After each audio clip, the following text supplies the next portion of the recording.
Wumaluka kande gwe mumanyi obulungi teekako n'omwami Calvin Kayanja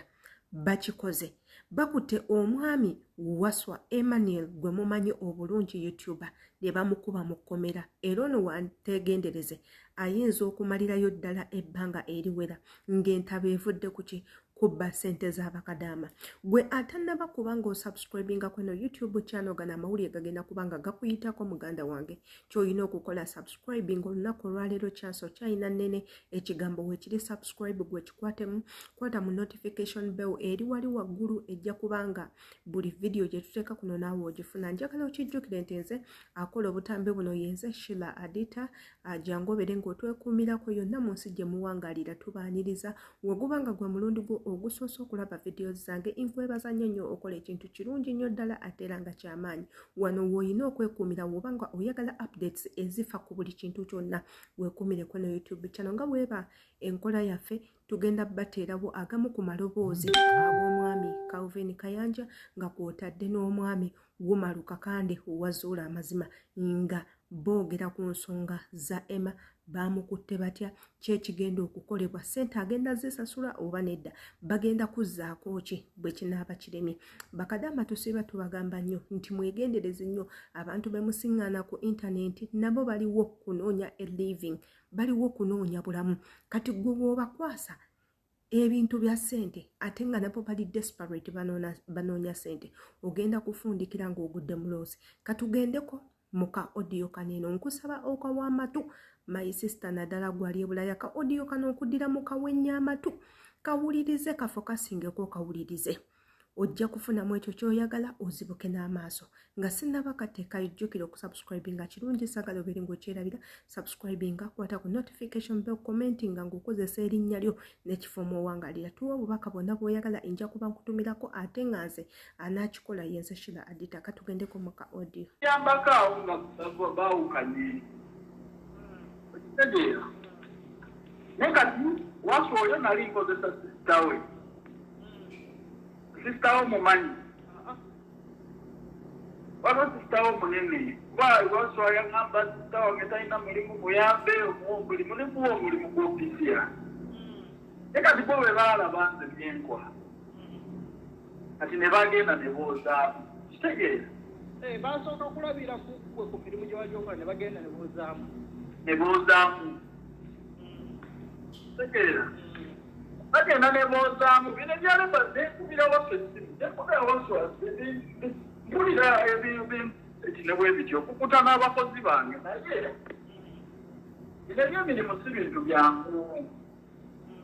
enjawulo n'afuna obuzibu n'amaliriza otya n'ebintu bino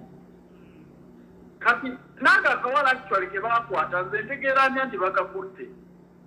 akakawala kaali kakola wange ate akakawala kaali kakola wange kaali kakola wange kati bwentegeera nga waliwo emivuyo ne Wasswa ne muganda wa Wasswa kuba oyo omuwala yali akola wange ne muganda wa Wasswa omukulu naye yali akola wange era bamuyita Aisha abaana bajja kumwogera kati bwe mbuulira bwe ŋŋamba Wasswa emivuyo nga sigitegeera abaana bagamba kino sente z'abaana siziraba ezapa nengoba oyo omuwala ku ofiisi yange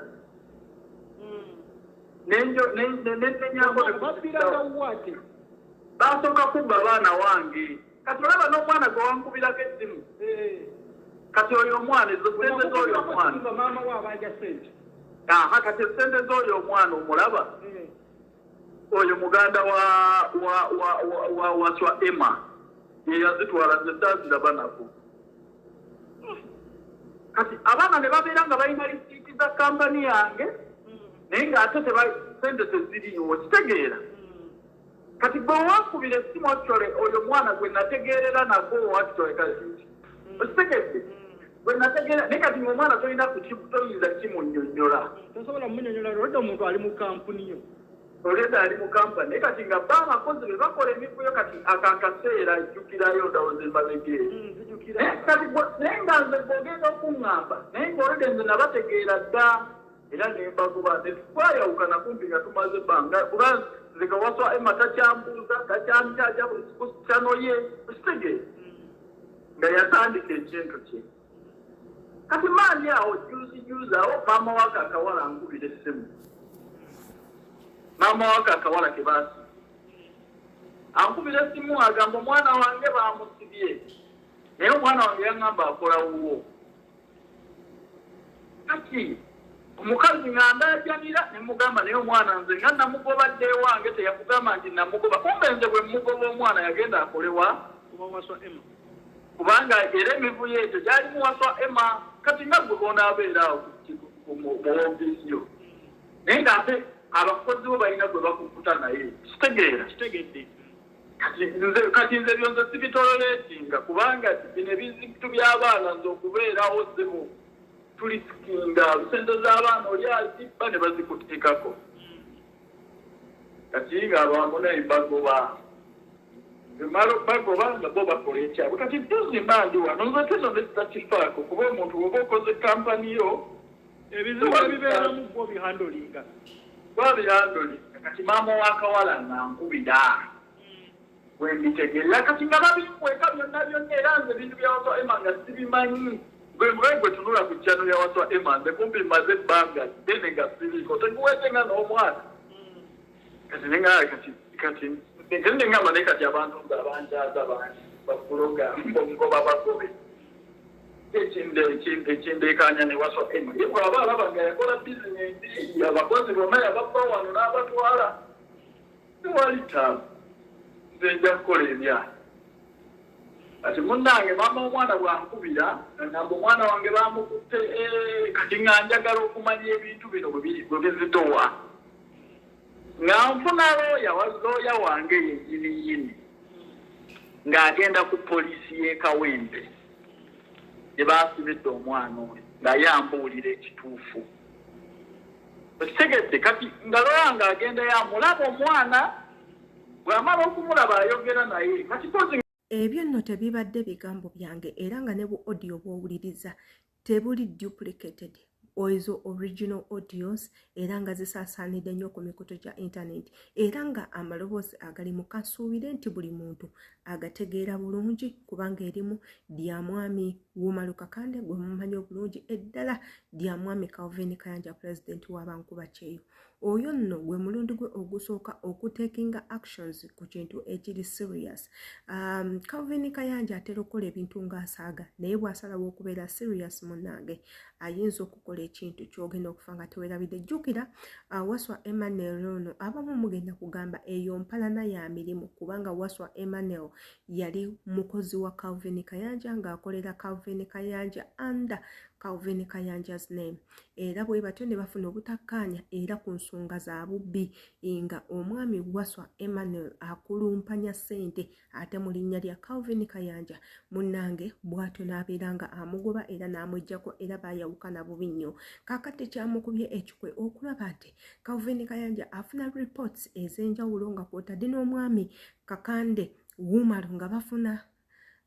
cry ey'enjawulo okuva mu bankuba Kyeyo nga beetaaga buyambi nga balina n'obukakafu obulaga nti oyo omwami Wasswa Emmanuel abadde ng'abafera ssente nga bw'abalimba okubatwala mu nsi ezaakula ensi nga Canada, Italy era nga babasuubiza ensi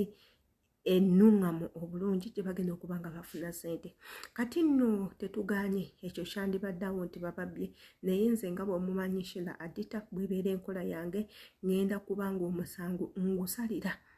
bakadaama omusango guno ngenda gusalira bakadaama omuntu agenda kumbuuza lwaki ogubasalira lwansonga nti ebintu webiti tujja tubyogerako all the time tujja tubiddingana buli ddakiika ne tubakubira omulanga ne tubagamba banange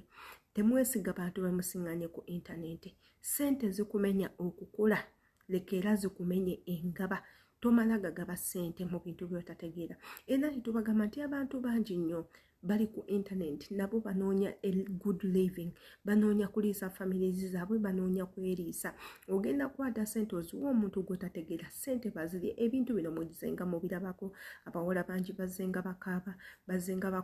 bacomplaininga beetaaga buyambi ebintu bino mubiraba naye ate temubiteeka ku nnyo bwongo simanyi lwaki ssente ezibakaabye okufaako obufi musula ku ttaka okola nnyo tokoowa, okola otulugunyizibwa, bakuyisaamu amaaso, bakwenyinyala akasente bakakuwadde n'okakwata n'okagaba. Ekisinga okunnuma nti bazadde bammwe baziryangamu kuba enduulu, naye abantu abalala bwe bazirya nga musirika. Kaakati munnange yeeyo nebadde ensonga yange, mulekeraawo okugaba ssente nga muziwa abantu be mutategeera bikolwa byabwe na bigendererwa byabwe. Omwami nno oyo nno Emmanuel ali mu kkomera essaawa zino kubanga Calvin Kayanja yabadde amaze okumuggalira. Katulinde byonna ebinaavaayo updates nja kuba nzibatuusaako. Gwe kyolina okukola kutwekuumirako, osubscribinge, olikinge ate era okomentinge. Tujja kuba nga tubatuusaako ekiddako. Yenze Shila Adita, embaagala nnyo.